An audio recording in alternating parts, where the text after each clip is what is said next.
Welcome back to the course Behavioral and Personal Finance.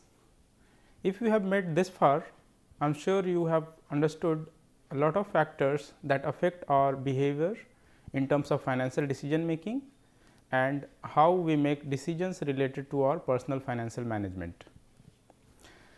If you follow business and economic news, you must have come across issues and news related to industrial slowdown and how the country is progressing towards a possible recession.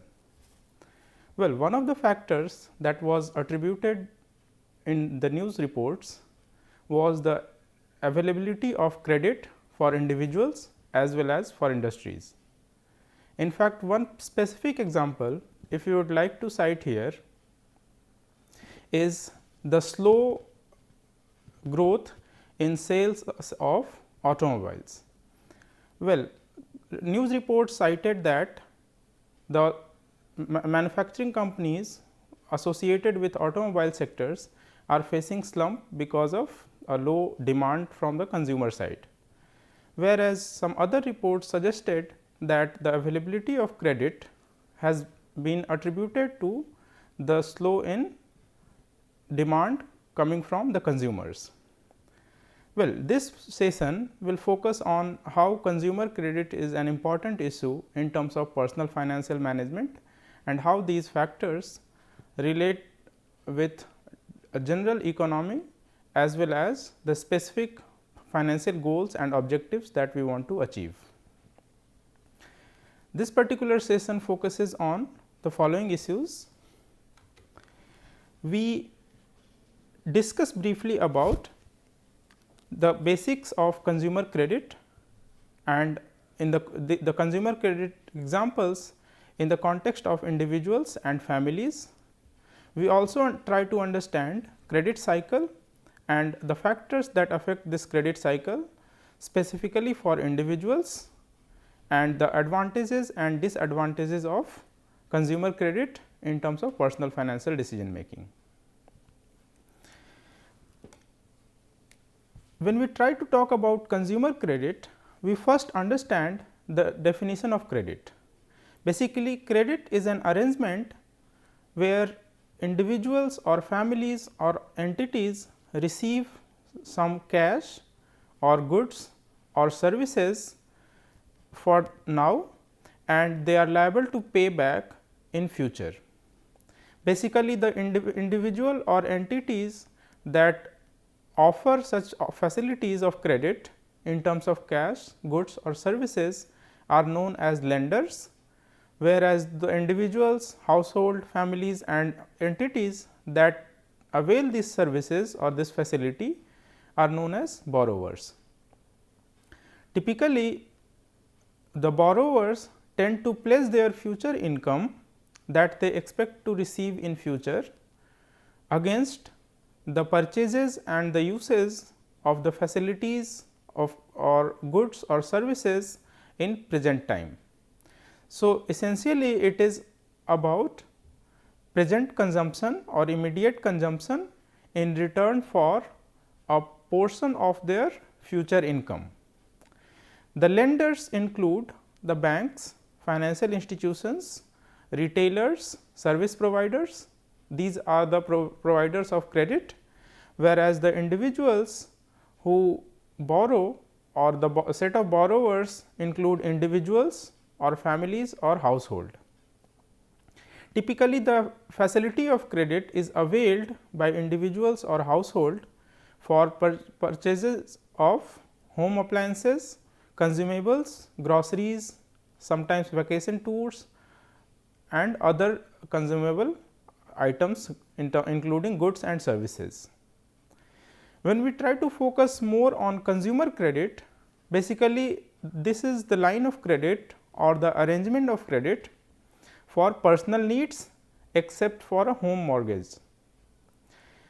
For example, individuals or household would like to borrow money or avail the credit facility for buying electronic goods, furnishing items in their houses, luxuries goods and other related items. Basically, this type of credit arrangement or the facility to avail goods or services for now in return for a future payment is widely used by individuals and families with different strata of society. In contrast to credit use for business purposes, where business houses or organizations procure raw material or other input material on credit and pay back after sales, which typically is known as cash cycle. The credit cycle or credit available for consumers or individuals has a different structure. If we try to understand the cash cycle related to business organizations, we can see that the cash cycle for businesses begin with cash, it passes through different phases of cash and then it converts cash into some more amount of cash in the process. If you try to understand business cash cycle, this follows certain pattern, where cash is availed by businesses from different sources of money and then cash is used for purchasing of inputs, which is put into production process for manufacturing of goods and services. In the process, cash is consumed for raw material and labor and other expenses, and once the production process is complete, the production of sales or goods or services are available for sale, and the sales can be made for credit or cash, and subsequently the business organization generate further cash.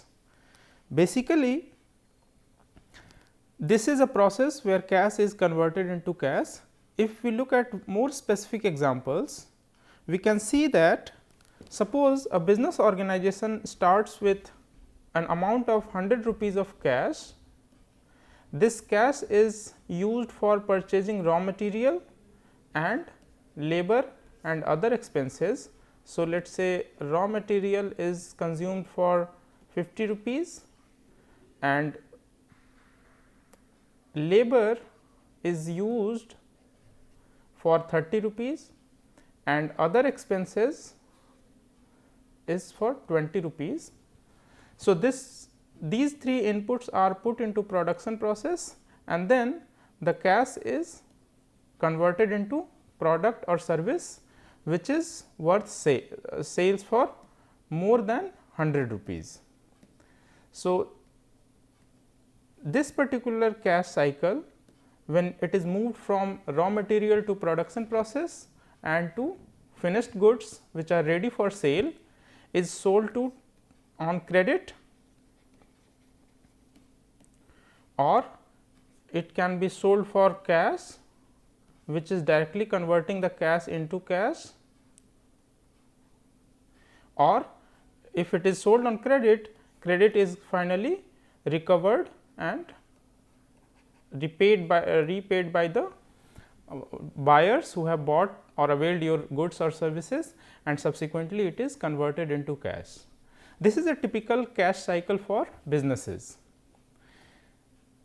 If goods and services are sold only for cash, which is basically this particular phase of cash. For example, cash is converted into raw material is converted into production process, production generates goods or services, and then goods and services directly converted into cash, because there is no credit sale.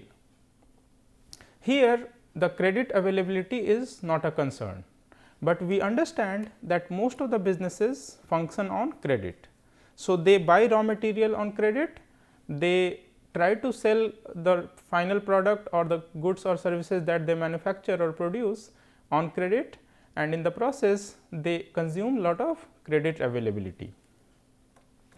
Similarly, if you try to contextualize this particular cash cycle in terms of individuals,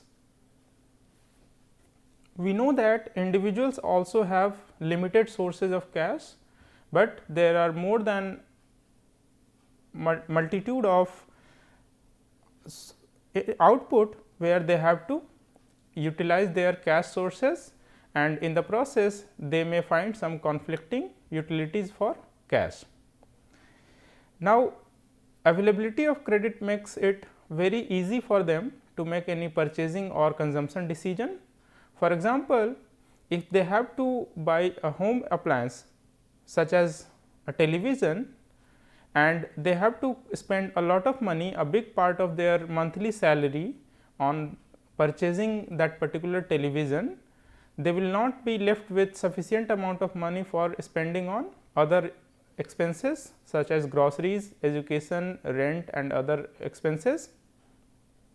In such cases, the availability of credit becomes very important, and that is why this cash cycle in the context of individuals becomes even more critical, where for every purchases they have certain credit availability, and when they have to buy certain items on credit, they have to make sure that the repayment of that items or goods that they have purchased on credit should be done in timely manner, so that it does not accumulate and create a burden on their future income.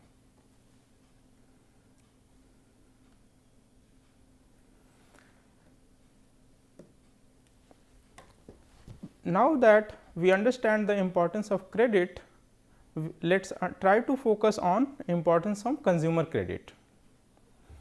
Basically, consumer credit is considered to be a significant force in any economy. When you talk about a US economy or European economy or an emerging economy such as India, we know that consumer credit has become very important to force the overall economic growth in these countries. We know that several economic forecasts given by agencies like World Bank or International Monetary Fund or any other economic think tanks, it includes that consumer spending and the trends in consumer credit and availability of credit for other stakeholders in the economy basically drive the growth of the economy. In fact, there is a metaphorical saying that suggests that as the consumer goes, so goes the economy, which implies that if the consumer is borrowing a lot of money, basically economy also drives towards that particular direction. If you look at some examples, in USA, the baby boomers represent almost 30% of the population, but on an average basis they hold almost 60% of debt, which is basically a result of industrial growth in late 40s and early 50s, and that subsequently led to in more disposable income for those families who are benefited from industrial growth, and later on their consumption pattern has changed and subsequently they used their money or their resources on buying and consuming more and more goods and services. When it comes to India, we have seen that growth in credit card and personal loans has substantially increased, and we have noticed that the percentage growth in credit card and personal loan is substantially higher than the percentage growth in automobile and home loans. Basically, it indicates that growth in number of consumers with access to credit has exceeded 20% on year basis.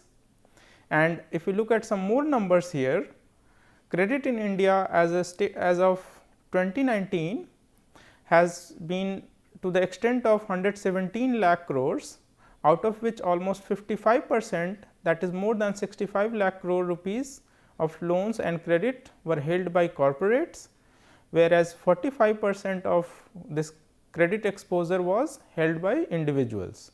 That includes consumer and agriculture and other prime sector lending.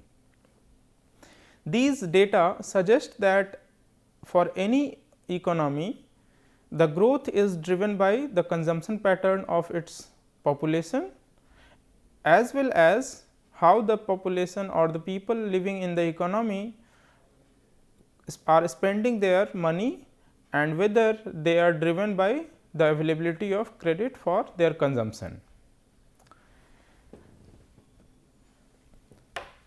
if we look at some more numbers here, we know that the emerging economies have always focused on financial inclusion, and in a recent survey conducted by Indian Council for Research in International Economic and Resources, they conducted a survey of almost 850 respondents, and their findings are very interesting.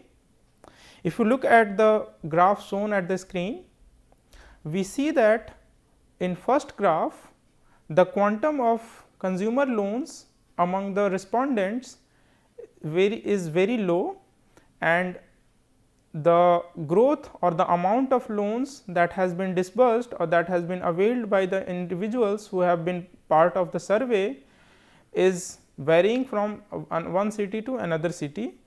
So, basically the loans which are of lower value, for example, if you look at this graph,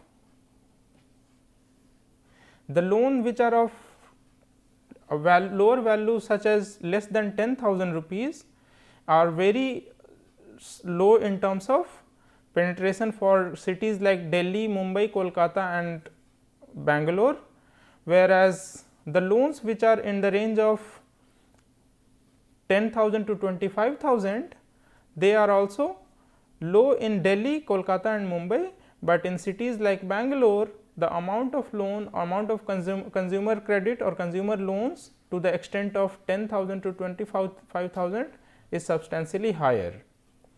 In terms of a higher amount of loan, which is 25,000 to 50,000, again a city like Bhopal has substantial amount of exposure towards a loan of that quantum.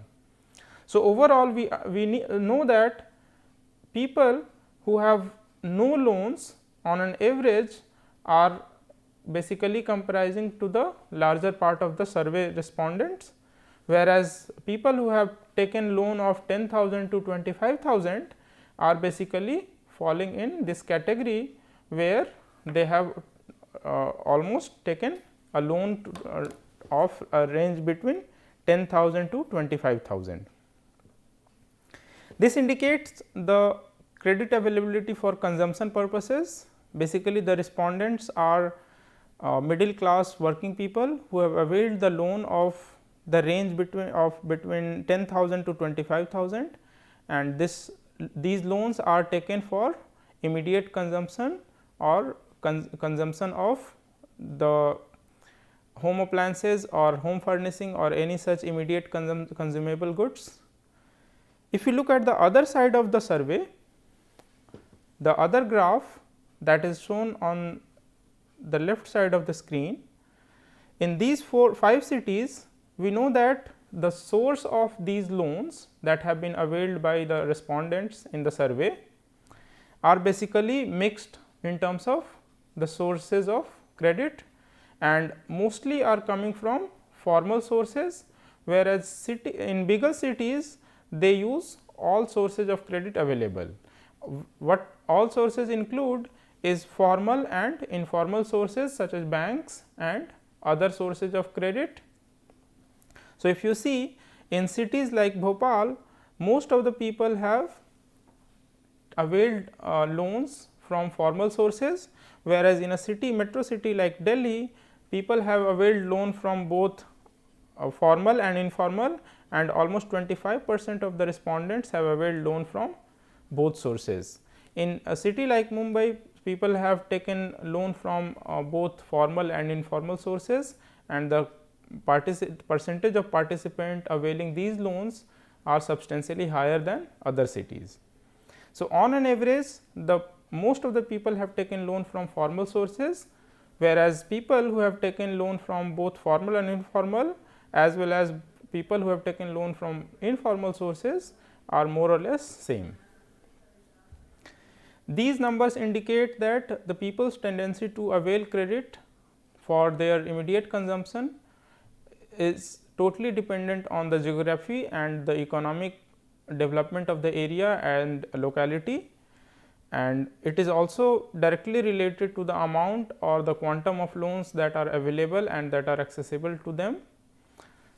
When we look at some more summary statistics or some summarized finding of this survey, we can see that the objective of financial inclusion can be achieved through availability of consumer credit, and we have seen that in this survey almost 89% of respondents are those who have their regular bank accounts, which means they have understood the availability of banking services and the availability of consumer credit through formal and informal sources, and they maintain their bank account. 75% of respondents are open to consumer finance, which means for buying items such as television or mobile phone, they know that they can have access to formal and informal sources of credit. So, consumer finance is easily available for them, and then they can make purchase decisions. 55% of respondents are those people who have bought at least one product or goods or services in last 1 year, which has some exposure of consumer finance or consumer credit, and only 38% of people in the survey have used financial apps for availing these financial services such as consumer loans or consumer finance services through mobile apps. The finding of this survey indicate that financial inclusion as an objective in the economy can be achieved with the help of more availability of consumer credit and alternate channels through which people can avail these consumer credit alternatives.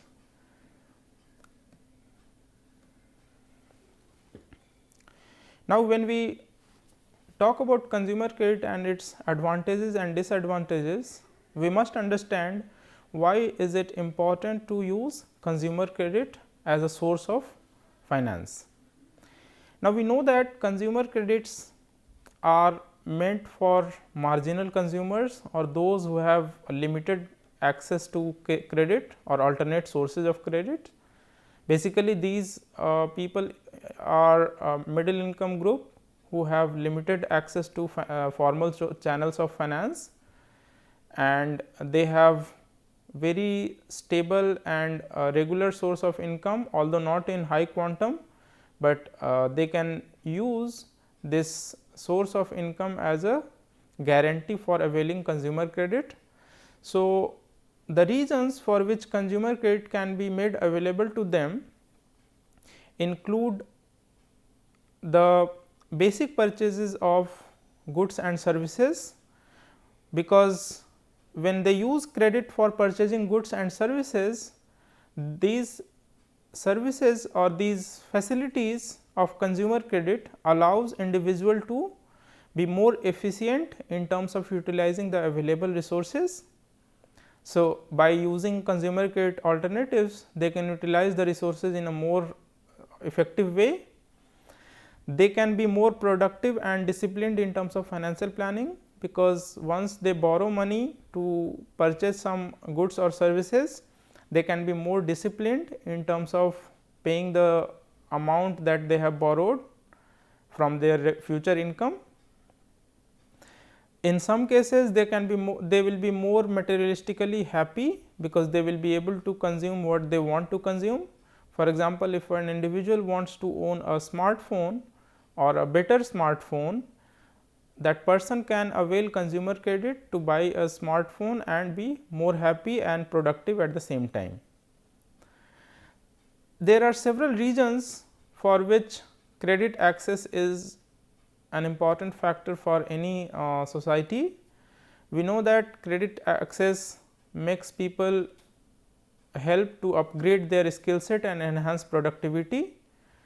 For example, if a person is going for a higher education or professional degree, he or she needs to access consumer credit or any such facilities which require him or her to upgrade their skill by buying let us say a computer that might be required for technical education, or a software that might be required for his educational degree.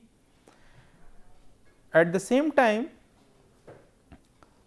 access to consumer credit will help people in medical emergency, where they may have shortage of resources, and access to credit will save them from medical emergency.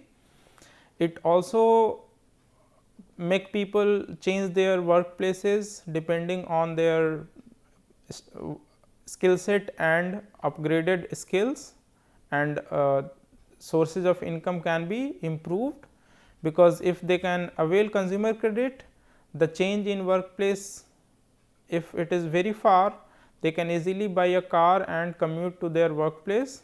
So, they can be more effective and productive. We all understand that buying now might cost less compared to buying in future, because the prices might go up, and it is always wise to buy at a lower price, that is current time. If we buy at a later stage, maybe we have to pay higher price. That is why consumer credit makes it possible for individuals to buy at a lower price if available in present time, compared to the same product or service that might be available at a higher price in future. There are certain things which we need to consider before we access consumer credit. The questions that we must always ask ourselves or those who are availing consumer credits are as follows. First of all, we must ask whether I have the sufficient amount of cash or equivalent resources that I might need for making the down payment. For example, if I want to buy a car and that requires me to pay upfront certain amount of money, if I have that much amount of money or not, then only I can decide whether to go for a consumer credit access option or not. Similarly, we can also ask if I should instead use my savings for making this purchase. For example, if I want to buy a smartphone, I can use my savings that I have made over previous months, and that can be used to buy that particular commodity instead of going for a consumer credit option.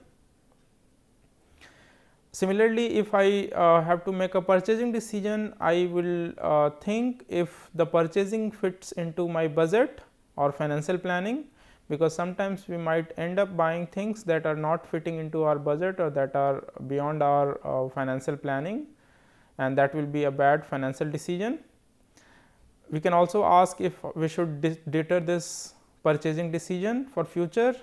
Maybe in future the prices of that particular commodity go down and I can get it for a lower price.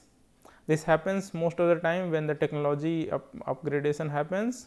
The product product manufactured with better technology are available for a lower price. It may happen vice versa as well. So, there are certain issues such as opportunity cost and time value of money, because opportunity cost makes it easy for us to decide whether to go for a particular purchasing decision or not.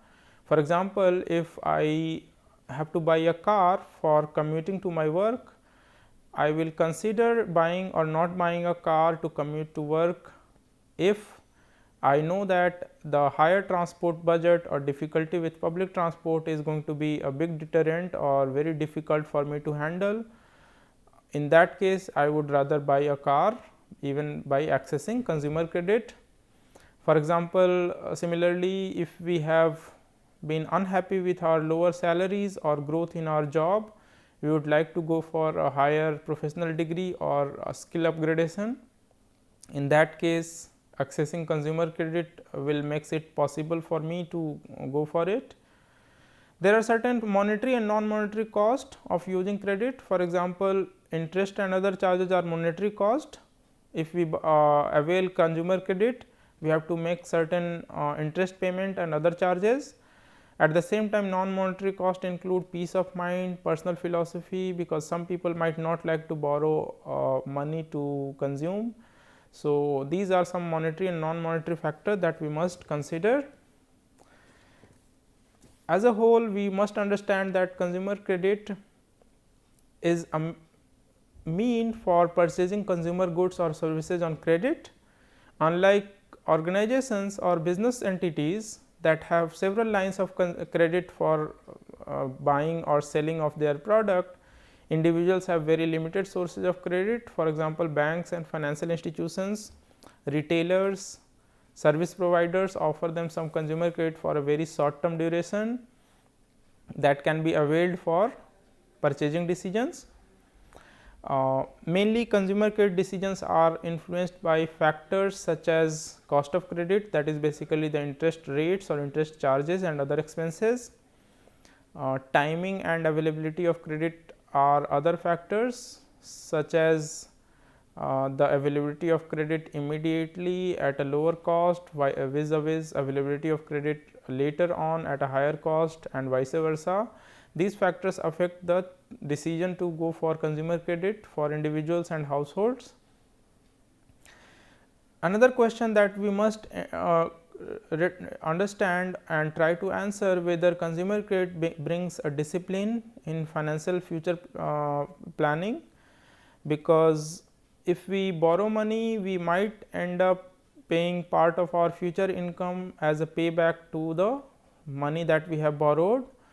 At the same time, we might be motivated to earn more, so that we can reduce the burden of loans or consumer credit and improve our livelihood. These are the factors that must be considered while considering or deciding about the consumer credits. For now, this is it. Thank you very much.